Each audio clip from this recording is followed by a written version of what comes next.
So this is an F2 speech, and that's around speech construction. And the title was Giovanni's Room. And I think none of us had heard of that book, so that was quite exciting, intriguing title. So the F2 speech construction is about organising your speech in a coherent way. It's a beginning, a middle, and an end, or a introduction, the body, a conclusion. So that's what it's all about. So I'll just talk a bit about how the speaker constructed their speech.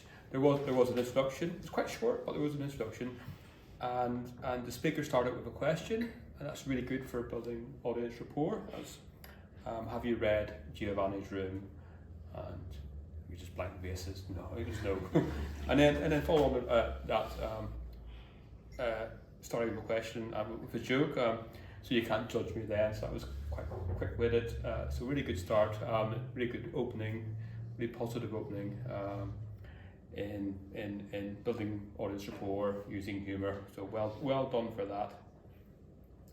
And then when the body of the speech, and the speaker broke down the body of the speech into David's three relationships with Giovanni, with Ella, and with Jack, and I thought the speaker brought out the key elements of each of those relationships, and for me, I captured the essence of those characters very well. So well done for that as well. And that was a very good way of organising the speech into those three relationships. There's like a rule of thumb where you should. It's a rule of thumb, but it's really helpful. Rule of thumb: not cover more than three issues or areas in a speech. If you go beyond three, the audience can start switching off, and this is too much for them to take in. So that was a good way of organising the structure. Basically, it's just the right level of content. Conclusion. There was a conclusion. It was the quickest conclusion ever, but there was a conclusion. I think it was just one line, but it was there. So the structure was more or less there. There was an introduction, a really strong opening. You had the main bit, and it was broken into three parts. Perfect. And then it was a conclusion of sorts. So well done for that. So just in terms of some learning points. So the speaker read from her notes, and there's nothing wrong with that, especially at this early stage. Nothing wrong with reading from your notes, but the speaker read quite fast. If the speaker just read a little bit slower, they would have increased their speech duration. So their speech was 3 minutes 48 seconds. If the speaker has spoke just half the pace, up to 6 or 7 minutes, just by speaking a bit slower. So,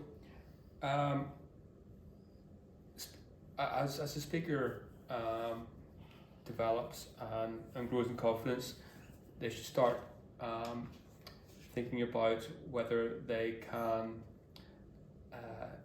take passages out of their speech and just speak to the audience about using the notes. So maybe next time we try to do the introduction just without notes. Give it a go. So learning points: slow it down. Try to speak a few lines, maybe the introduction without the notes, and then maybe bulk up the introduction and conclusion. The audience can be a bit slow. We've got lots of things in our mind, so it's really good on the speech to use the introduction to tell the audience what you're going to say it in the body, and then remind them what you've told them in the conclusion, just to really push the message home. So it's in three. So you've got three goes at getting that message into the audience's head. I think if the speaker had done that and spoke a bit slowly, that speech would have been at least 8 minutes long. So because the content was just right. So well done on the F2, and look forward to hearing your F3, which is speaking with conviction.